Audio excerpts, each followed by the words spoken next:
Shukurdan bong urar ko'ngil qafasi, dimog'ing qitiqlar shamol nafasi, mehribon Robbimning buyuk tuhfasi. Yana bir go'zal kun muborak bo'lsin. Har lahza yuzlarga tabassum tutsin, g'uborlar yengilsin, muhabbat yetsin. Muhimi bu kun ham mazmunli o'tsin. Yana bir go'zal kun muborak bo'lsin. Bu hayotda yashar yuribmizki, har birimizning hayotimizda qalbimizda muhim o'rin egallagan insonlarimiz bor. Ular bilan hayot go'zal, yashash maroqli. Shunday ekan, mana shu insonlar baxtimizga hamisha sog' omon bo'lsinlar. Assalomu alaykum qalbida iymoni borlar. Har tongiga shukur bilan uyg'ongan, o'tgan kuniga alhamdulillah deganlarim. Boringizga shukur deya siz bilan Odinaxon g'oyibona uchrashib turganimdan xursandman. Shodlik quvonchlarga bo'ling hamxona, baxt sizga bir umr bo'lsin koshona.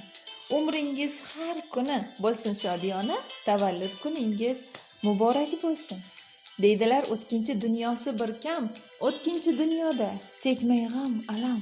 Yaqinlar baxtiga sog' bo'ling har dam, tavallud kuningiz muborak bo'lsin. Bugun shukronalik, shodiyonalik kunlarni nishonlamoqda bo'lgan aziz yurtdoshlarimiz bor. Bularning orasida jajjigina go'zal farishtamiz, asal qizalog'imiz Shodiyaxonni bugun shukronalik kunlari ekan.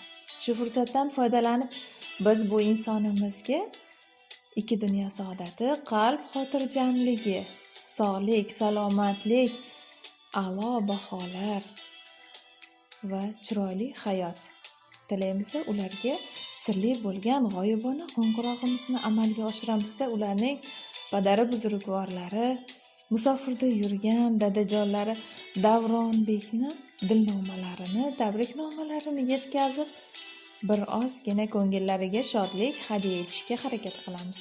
Unday bo'lsa, qo'ng'iroq qilishni boshladik.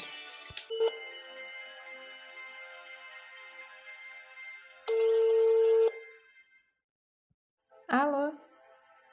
Assalomu alaykum. Assalomu alaykum. Muniraxon sizmi? Assalomu alaykum yana bir bora. Shodiyaxon mumkinmi? Assalomu alaykum.